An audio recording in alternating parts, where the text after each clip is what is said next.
Hello students, we are ready with our next video. In this video we will discuss very important concept which is known as deuterium exchange.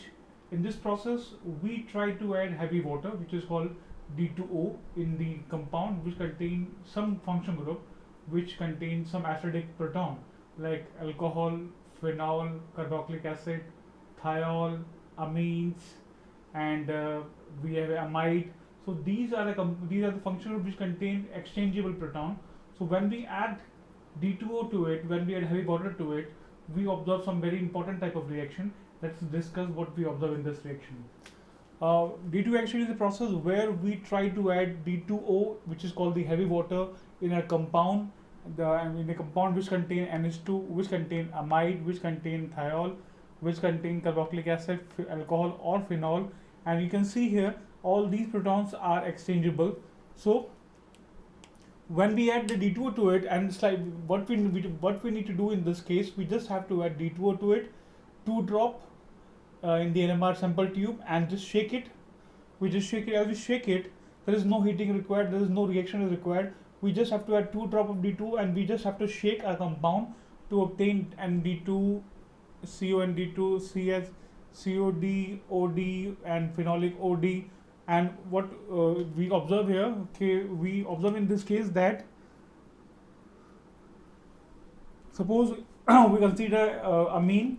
So suppose we are having some compound which show amine as this its peak. After addition of D2O, peak associated with NH2 will disappear. So we will not get any peak due to NH2 after addition of this D2, because D2 has exchanged proton. After suppose we are considering carboxylic acid, all of us know that carboxylic acid are the functional group which contain proton, and proton appear its very high delta value, approximately 10 to 12 delta value. We observe this. So suppose we are considering carboxylic acid contains COH, and H appear at very high delta value, approximately 10 to 12. So after addition of D2O, this peak which is due to OH will disappear. Suppose we are considering alcohol peak appear very exchange. Alcohol peak is again we get a singlet, and it is a very, we can say, variable peak. So it is peak associated with alcohol. After addition of D2O, because alcohol is changing into OD, so there is no proton now, so this peak again will disappear. Suppose we are considering phenol. Again, phenol is a compound which contains OH, is variable peak again here. So suppose this is the peak for phenolic OH. After addition of D2O, when you add D2O to it, it will change into OD. As you can see here, OD, and this peak will disappear. So D2O exchange is a very important reaction to determine the peak associated with these type of function group. You just need to have D2 addition, 2 drop, just shake it, and when you shake the compound and again take the spectra of compound, the peak which disappear indicate the respective function group, which may be carboxylic, which may be alcoholic, which may be phenolic, which may be amines, which may be amide. So this is an important reaction to determine the position of exchangeable functional group. D2O exchange can also be done for the active methyl compound which contain CH2 flanked by 2 electron withdrawing group. So we are taking the example of active methyl compound containing this CH2 in between the 2 electron withdrawing group. So this is active methyl compound. What we do again here, add D2O to it, 1 or 2 drop. You just need to add 1 or 2 drop of D2O to it and shake the compound. When you shake it, first proton exchange and then second proton exchange with the addition of D2O. As you can see here, second addition, this is first addition, first proton is exchanging here, second proton is also exchanging here. So we can see here CH2 changing into CD2. So here again a peak associated with CH2. Suppose see, this is the peak associated with CH2. Once you add D2O to it, this peak will disappear due to the formation of CD2. So not only alcoholic, phenolic, carboxylic acid, amine or amide function group, we can also use D2 exchange technique to determine the active methylene group. There is another term in NMR spectroscopy which is called the first order and the non-first order NMR spectra.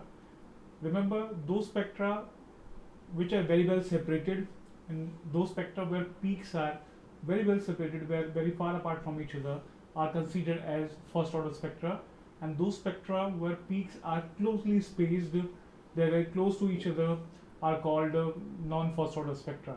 So how do we define that? We define first order spectra as the spectra where, suppose where we are taking the example of two doublet. This is doublet, this is doublet, and this is the coupling constant. Separation between the two peak is called the coupling constant. So between these two peaks, separation is 3 Hertz. It is also between this is 3 Hertz. If separation between the two peaks, that is called the coupling constant, and gap between two types of peak, from suppose from here to here, is called the chemical shift. Suppose if the chemical shift is less than 6 times the value of J, it is called the J coupling constant. If chemical shift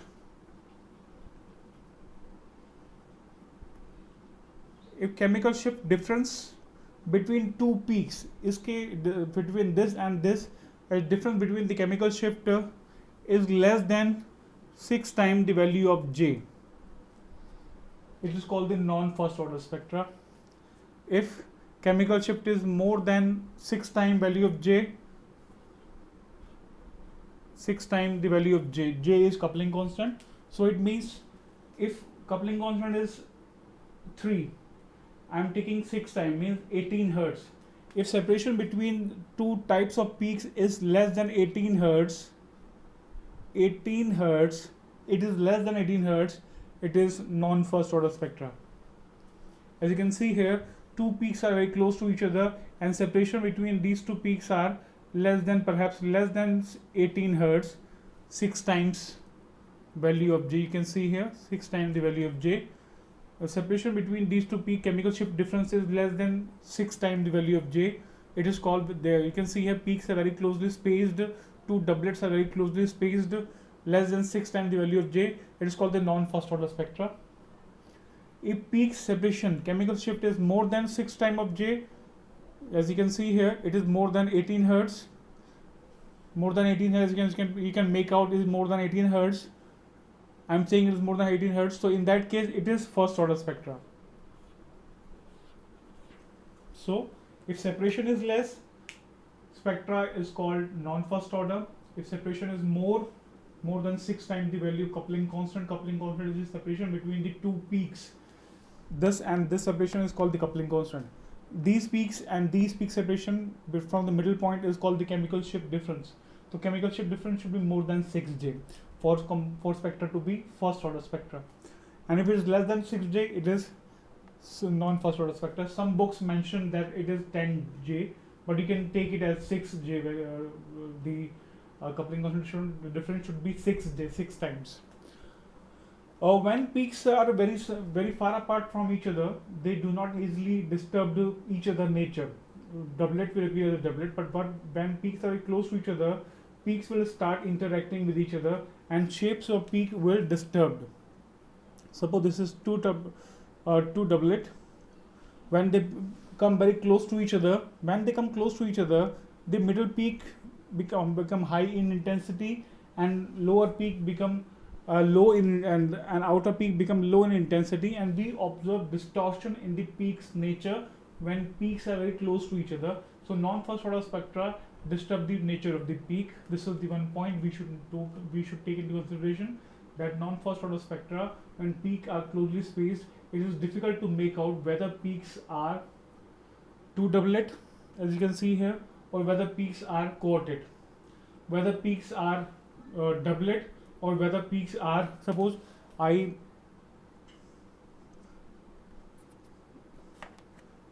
take here example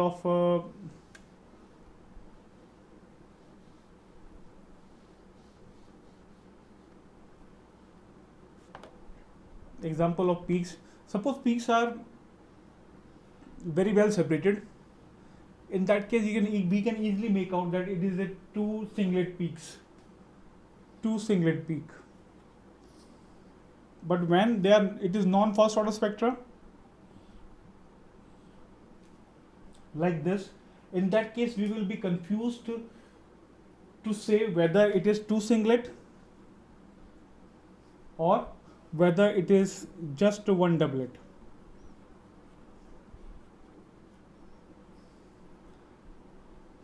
Just I told you a previous example, whether it is two doublet or whether it is one quartet. So it is difficult to make out when peaks are closely spaced. It is difficult to make out whether they are two singlet or a doublet, whether they are two doublet, set of two doublet or a quartet. So non-first order spectra make the identification of peak difficult, make the nature of the peak, make the intensity, make the shape of the peak to vary non-first order spectra. So this is how we define first order and non-first order spectra. There is another term in NMR spectroscopy which is called the NMR spectra simplification. In this term, what we do, we record our spectra in different magnetic field. We record a spectra, suppose we, in initial case, we record the spectra at 60 megahertz, suppose. The spectra is recorded as 60 megahertz. Then we can also record the spectra at higher delta, higher magnetic, operating frequency. Suppose we are recording at 100 megahertz, or we can record spectra at 400 megahertz, or we can record spectra at 600 megahertz. So what is the difference when we record the spectra at different operating frequency? These are different operating frequencies: 60 megahertz, 100 megahertz, 400 megahertz, 600 megahertz. Just to find out what difference it makes, we revert back to our initial discussion where we discuss the delta value. The delta value is equal to difference of frequency, precision frequency between two protons in consideration, divided by operating frequency multiplied by 10 to the power 6. Right? So suppose we are observing two protons, and one proton, suppose we are observing a compound where we are observing two protons, and one proton delta shift value, and one proton chemical shift value is suppose delta value is suppose 2, and second proton chemical shift value is suppose 3. So difference of chemical shift is equal to 1 in between these two. So what I am trying to explain here is that suppose we are considering some compound where we are observing two singlet. So two singlet, what are the delta value? Suppose one delta value of one singlet is 2, and delta value of second singlet is 3. So what is the difference of delta value? Difference of delta value is 1. So suppose I say difference is 1. So 1 delta value difference will correspond to how much frequency? Suppose operating frequency is equal to 60 megahertz. 60 megahertz. So I'm trying to explain here is that how much one delta value will means in hertz a difference in operating frequency. So one difference, difference of delta value was 1. So 1 will correspond to mega, will cancel with mega, and hertz will cancel with hertz. So we will observe that delta difference will be equal to 60 hertz. I'm sorry, do not cancel hertz.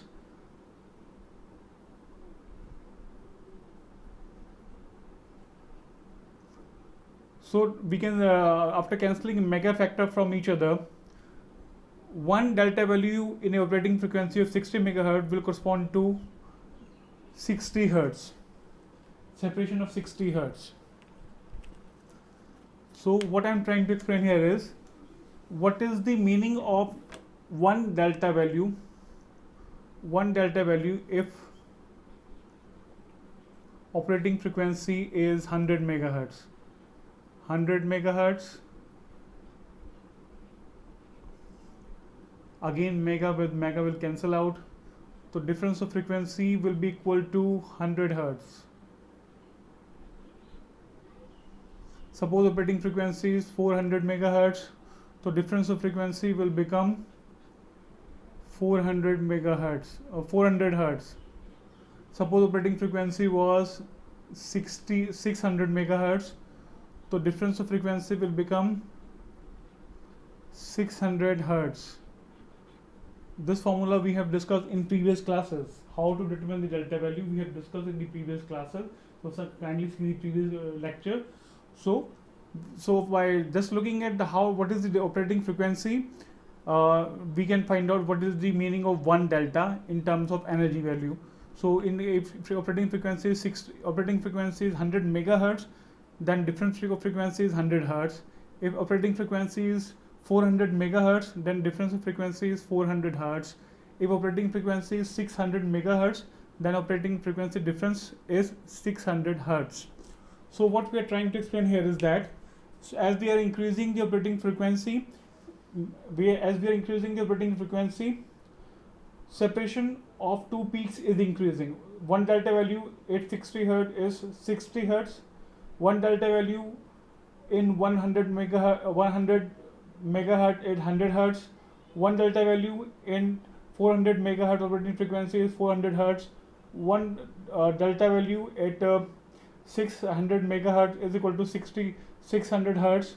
So as we are increasing the operating frequency, separation between the peaks is increasing. Suppose this peak difference, these are two singlet and difference is one delta value. So initially it was 60 hertz.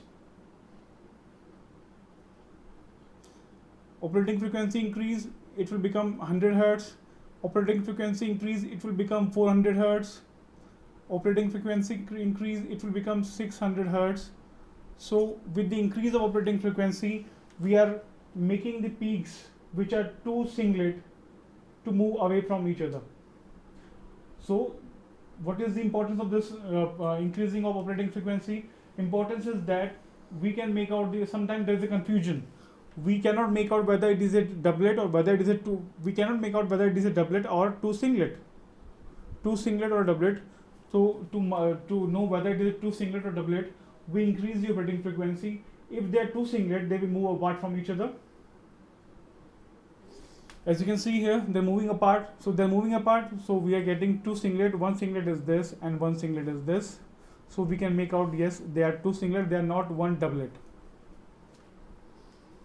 I'm repeating here is again, increasing the operating frequency will decrease the confusion whether two peaks are two singlet or one doublet.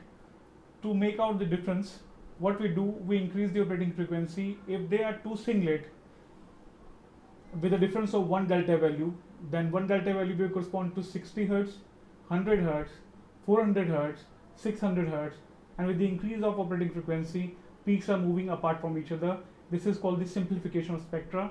Simplification of spectra is a process where we increase the operating frequency to move the peaks to move apart from each other, and after moving the peak apart from each other, we can easily make out whether they are two doublet or a quartet, whether they are doublet or a two singlet, right? I'm repeating again, whether they are two singlet or doublet, we can make out whether they are quartet or two doublet, we can easily make out.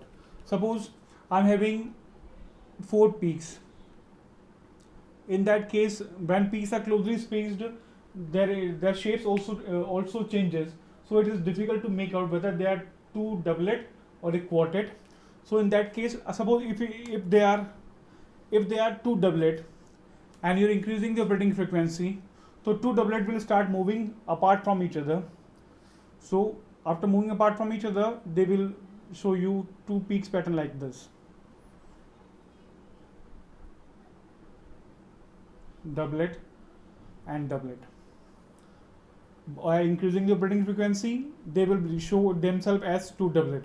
But if they are actually quartet, they are quartet, they will not move apart from each other, and they will remain at the same position where it used to be. So it simplify our doubts. It simplify a doubt that peak is not moving away from each other. So it means that peak is quartet. One more thing you can note down here is that coupling constant is independent of operating frequency. Coupling constant is independent of operating frequency, meaning is that if peak is quartered, separation between the two peaks is called the coupling constant. If peak is quartered, you're increasing the operating frequency. The separation between the peak will not change. Separation between the peak will not change. If it is 4 Hz, it will remain 4 Hz. No matter your operating frequency is 60 megahertz, 100 megahertz, 400 megahertz, or 600 megahertz, the coupling constant will remain constant. So coupling constant is independent of the operating frequency. If it is 4 Hz separation, it will remain 4 Hz. If it is 6 Hz, it will remain 6 Hz. Suppose I'm saying that it is not quartet, it is a 2 doublet. Suppose I'm saying that it is a peaks combination which is actually 2 doublet. Suppose, so 2 doublet means will have some coupling constant. Suppose the coupling constant is 4 Hz. As you increase the peaks, because they are 2 doublet, they will start moving away from each other. If they were quartet, they will remain as such, but they are 2 doublets, so they will start moving away from each other. And after moving away from each other, they will show us 2 doublets separated from each other. And what will be the effect on coupling constant? The value of coupling constant will remain same. It will be 4 Hz. It will be 4 Hz. So value of coupling constant will not change. It will remain as such. This is the meaning of the NMR spectra simplification. Increase the operating frequency, move away the peaks, and decrease the confusion whether they are singlet, whether they are doublet or a 2 singlet, whether they are quartet or a 2 doublet combination. So these were different concepts which we have discussed. So after this we will meet in our next class. Thank you.